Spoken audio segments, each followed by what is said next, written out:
Opioids are claiming lives at an unusually fast rate.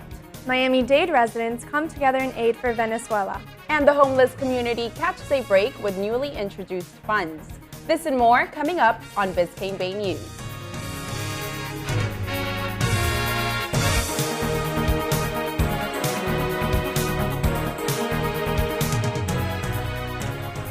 Good morning, I'm Veronica Valerino. And I'm Veronica Bayona. An epidemic that claimed hundreds of lives in South Florida last year is spiraling out of control in Delray Beach. Stephanie Fernandez is on the scene for a closer look. I'm here at Delray Beach Fire Station 4, where they have been receiving numerous calls on the opioid epidemic that has been going on for about 3 years. We spoke to the public information officer of Delray Beach, where he gave us insight on this issue. 2 or 3 years ago, we just started noticing in 1 month that the number of overdose calls were increasing. Month after month, overdose calls began to increase up to 150% compared to last year. PIO Kevin Saxton provided us with the steps on how they treat overdoses. First thing we always do is we're going to treat life-threatening conditions. So if that means that they're in cardiac arrest, we're going to do CPR. If they're not breathing, we're going to breathe for them.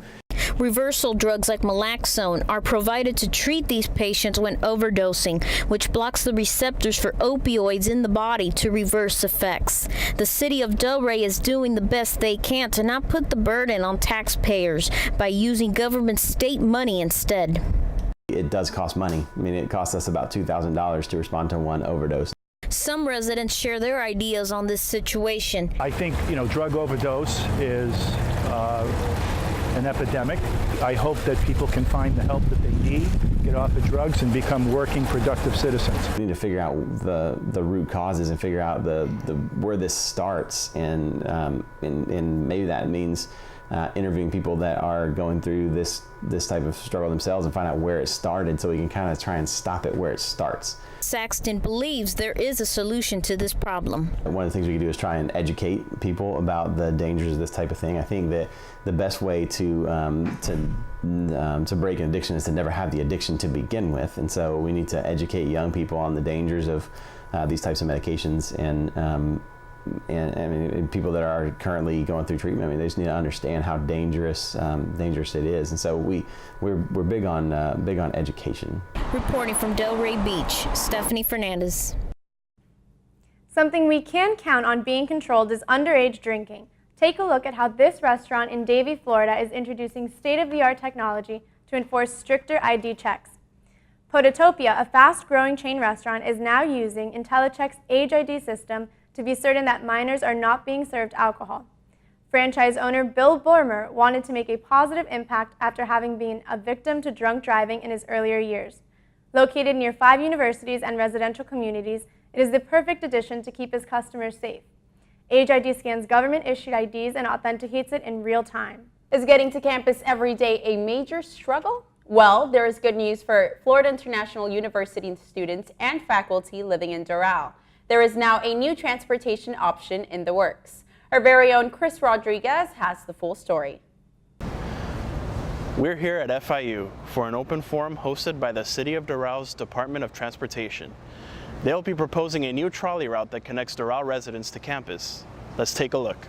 On Wednesday, dozens of students arrived at an open forum to have their concerns heard by city commissioners. The trolley route is the latest effort to ease their transit woes.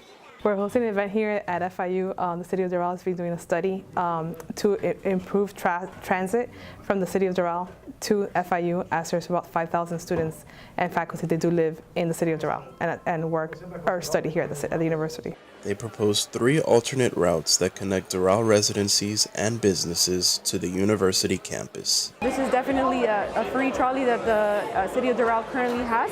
All we're doing is that we're adding a new route that will connect to FIU. By the end of the meeting, students were pleased with the proposal and were looking forward to the trolley's impact, however small it may seem. I live in Doral and I commute here. It takes about half an hour, and over time the gas money is going to get pricey, so I'd love to see a trolley from where I live here to FIU. Pending a vote from the city government of Doral, the route is expected to launch spring 2018.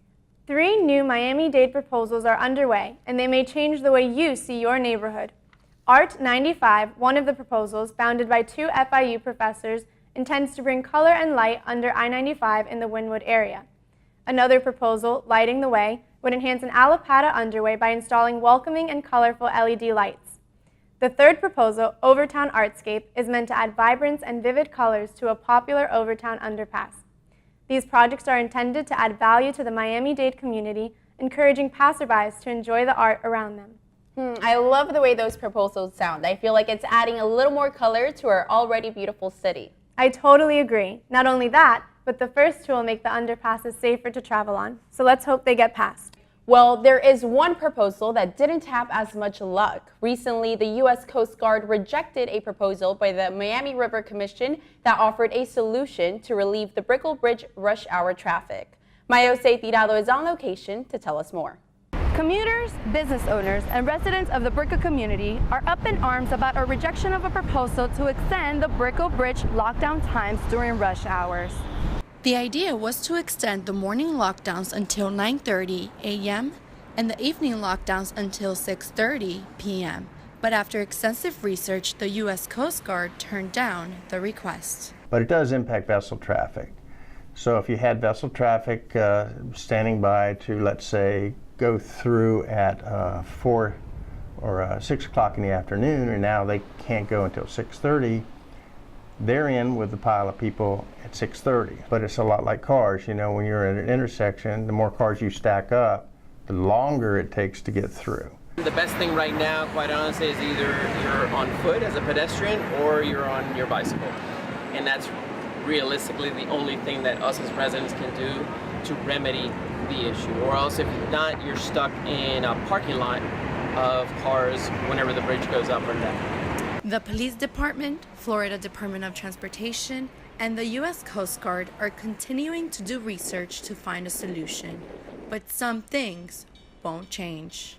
But it's thousands of more people in this general area, and they're all driving vehicles for the most part, and that contributes to things like that. There are traffic problems all over the area, so it's not just here. But the increase in people and population, that's what does that. A Hialeah street used daily by fallen firefighter Michael Wright has now been renamed in his memory. Wright used West 25th Street to get to and from Fire Station 6, and now, 6 months after losing his battle against cancer, the city is commemorating him by naming West 25th Street Michael Wright Way. Wright was the first African-American firefighter hired by the city in 1986 and served the community he grew up in for 25 years before retiring. South Florida residents are uniting to aid those affected by the Venezuelan crisis. Chris Rodriguez is reporting in Doral to show the weekly events making a difference. We're here at Paseo de los Artes here in Doral, where a number of food trucks have gathered for a weekly food and medicine drive for those in need in Venezuela. Let's take a look. These small restaurants and food trucks offer a wide variety of Venezuelan dishes, and they also act as mobile donation centers. And for the event organizers, it's a cause that hits home. I feel very proud of the fact that I can help my country from the outside now that I'm not there fighting alongside them, unlike my friends and family who are struggling every day for a better future. This event is sponsored by several foundations devoted to the Venezuelan cause, who work to send food and medicine to those in Venezuela. Sonrisas and other nonprofit organizations serve as crucial partners in getting supplies directly to those in need. We are a donation center representing the foundation Sonrisas, and this sign is always posted outside our food trucks so that people know we're always accepting donations anytime, every day. A percentage of our proceeds goes to Sonrisas, in addition to the donations that go to our family and friends, and we send boxes to those in need with the help of the foundation. These events also hold a deeper purpose, bringing attention to an often overlooked humanitarian crisis. We need to help raise awareness worldwide, even if it's just a small amount. It raises awareness nonetheless to the current living conditions in Venezuela and the gravity of the situation. We hope that we can end these crises. Donations are accepted here at Paseo de los Artes, as well as at the Yellow Green Rice Farmers Market near Taft Street, every Friday, Saturday, and Sunday. Looking for ways to stay fit and healthy? Victor San German has some great tips to help you get that summer body. Wellness heroes from South Florida are gathered here today at Wynwood Yard to not only show different types of exercises, but to also promote and educate a healthier lifestyle for this summer. On June 24th, the Wynwood Yard held the Whole and Healthy Wellness Festival, where parents and children of all ages participated in yoga and dance workouts. The event showcased how mind-body wellness play a key role in having a healthy lifestyle this summer. For me, it's very important that my daughter get out with me, do yoga with me, enjoy activities with others, and share that in an outdoor place. Guests were able to experience different types of teachings. Natalie Bajorquez, educator from Lululemon in Coral Gables, explains the main focus of the event. People know about the yard and know that it's a place to hang out and kind of create really genuine connections with people. We're going to try to refocus that wellness comes from within first, and then it stems and breeds itself outward into your everyday life. Back-to-back classes took place. First family yoga, followed by Pilates and a DJ dance workout. The event also had a variety of food trucks and different booths, where guests were able to participate in a variety of workshops. I really love going to community events because there's this whole other energy that really allows you to flow and move with other people who are there present with you. And I think that just makes me feel more energized and love the practice even more. Whether it's through yoga, fitness boot camp, or a healthy diet, there are plenty of ways for you to be fit and healthy this summer. Reporting for Biscayne Bay News, this is Victor San German. Thank you, Victor. And now some good news for organizations that offer hospitality services for people in need. The homeless community and its advocates are finding relief in some newly acquired funds. Camila Fernandez has the full story. Congressman Mario Diaz-Balart is credited for bringing back about $4 million for the homeless from the Department of Housing and Urban Development. I'm here at Camila's house, where programs are still struggling to recover. It really affected people in transitional housing, probably in a neighborhood of around 70 people who were living in transitional housing, who we had to basically look for other places for them to live. And it also affected a program that we call the Day Center. The Day Center program, which provides showers, food, and storage, will continue to run at a limited basis with gap funding provided by the Miami-Dade Homeless Trust. To secure future funds from HUD, the Miami-Dade Homeless Trust is aware that it must direct its funds toward permanent housing. At the end of the day, HUD believes that the future is in housing people permanently and not putting them into the transitional programs. And just because you house somebody permanently doesn't mean they don't get the access to the mental health, substance abuse, and alcohol treatment resources that we have. For Camila's house and other service providers who care for the homeless, it is a multi-tiered process not only to secure fundings, but to spend it effectively. Reporting for Biscayne Bay News, I'm Camila Fernandez. Thank you, Camila. An iceberg, estimated to be the size of the state of Delaware, split off from Antarctica's Larsen C ice shelf sometime between July 10th and July 12th, changing the landscape of the Antarctic Peninsula. But glaciologists contend that this will not necessarily directly result in sea level rise. Yes, but scientists are worried that when the onshore glaciers behind the ice shelf begin to melt and that melting accelerates, that will contribute to sea level rise. Some say that if the West Antarctic ice sheet melts completely, it may mean up to 17 feet of sea level rise. Wow, not good news for South Florida. Next up, Nikki Sheeks tells us more about the issue of rising seas. Sea level rise is a hot topic in South Florida, and with recent flooding events, citizens got a preview of what's to come with higher seas. Saltwater intrusion is one of South Florida's biggest issues. During flooding events, saline water seeps into the ground and makes its way into the Biscayne aquifer, South Florida's water supply. This ocean water contaminates the fresh water we rely on. And a higher sea means higher tides. King tides are the highest tides of the year that are caused by the alignment of the sun, moon, and earth. During the fall 2016 King Tide event, Virginia Key had 4 feet of flooding, and tidal flooding in Miami Beach has increased by 400% since 2006. So the city is taking action by installing pumps and raising roads to avoid flooding. Because of a higher sea level, storm surge during a hurricane will cause even more damage. Storm surge is rising ocean water that extends onto the land due to the changes of pressure during a hurricane. This is where most hurricane damage comes from, and with the higher sea, the surge will make its way further inland.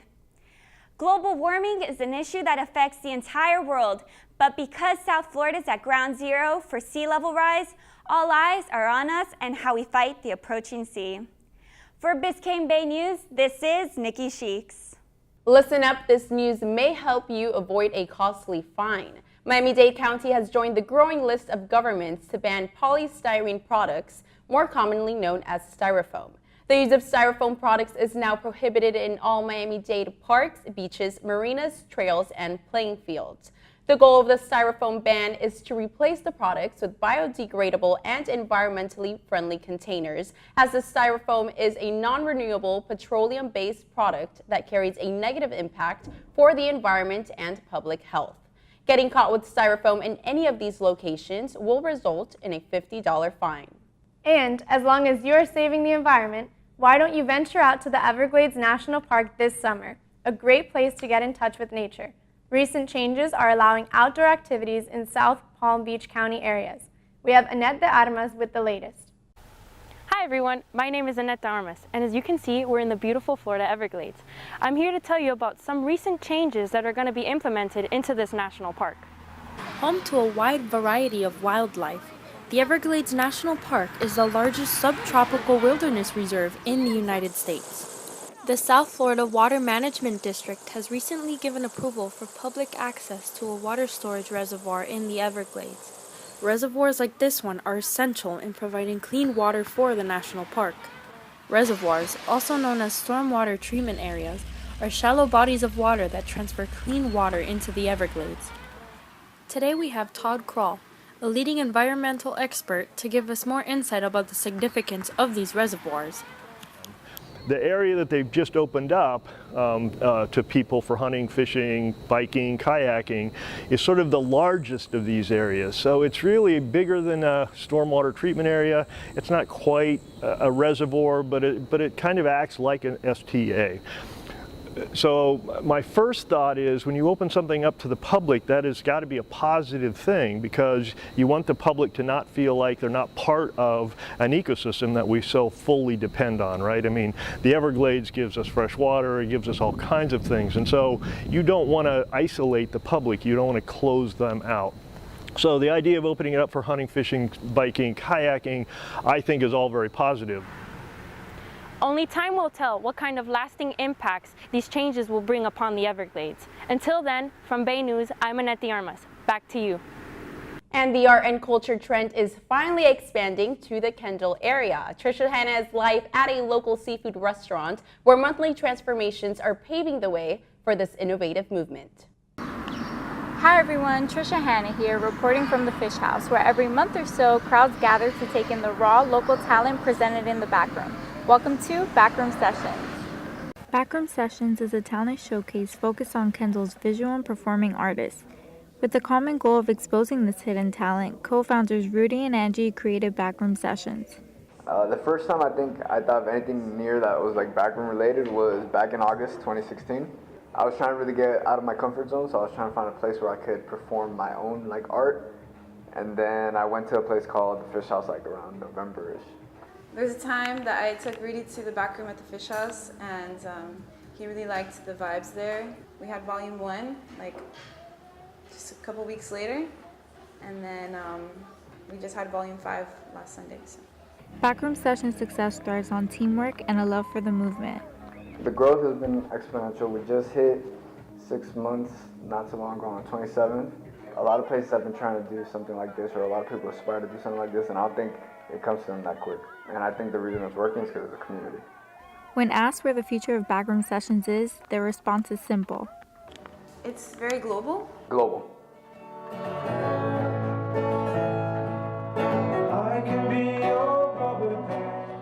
The Major League Baseball All-Star Game has finally made its way to Miami.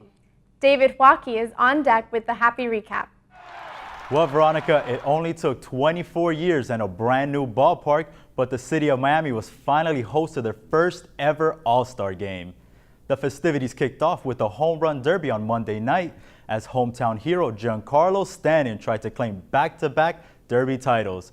But it was rookie sensation Aaron Judge who presided over the field. Judge hit huge bombs all over the field, including multiple home runs of 500 feet, some of which struck the retractable glass wall of the stadium. He's gonna have to prove to me that he's not an alien from Krypton. The only time things looked bleak for Judge was when he faced off against Miami's own Justin Bohr, who looked to pull off the upset. That was until Judge ruled with an iron fist. You can say it turned out to be Judgment Day for the competition. Next up was the Summer Classic, as the American League took on the National League in a showcase of the year's best players. It was a pitcher's duel throughout the first 4 innings. That was until Miguel Sano broke the deadlock with a single to right field, scoring the first run of the game. It didn't take the National League too long to respond, as Yadier Molina hit a solo shot to tie the game up at 1. The game did go into extra innings. That's when Seattle's Robinson Cano's 10th inning home run to right field gave the American League their 43rd victory, tying the series at 43 wins apiece. So while rumors of the Marlins shipping off young talent and selling team may have threatened the event, Miami and its baseball fans proved that there are few better places at putting on a show. Ladies, what you think? You stay up to watch the game up last night? Well, David, maybe we couldn't get the sweet deal of an all-access pass like you, but we did get another kind of treat. All access to Mojo Donuts in Pembroke Pines. They have perfected outrageously delicious flavor combinations.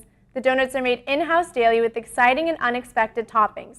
With over 70 different combinations, including my personal favorite, guava and cheese, customers just can't stay away. No, they can't. And if you missed the All-Star game but plan to catch a game at Marlins Park, there is now a new and convenient method of transportation. The Miami Marlins have partnered up with the ride-sharing company Uber and are now implementing a designated Uber zone near the ballpark's East Plaza. The designated lot stretches along 14th Avenue from Northwest 5th Street to Northwest 4th Street. The Uber zone will be in use during all Marlins games and all other events at Marlins Park. Well, that's all the news we have today. Thank you for tuning in to this edition of Biscayne Bay News. I'm Veronica Valerino. And I'm Veronica Bayona. Have a great day.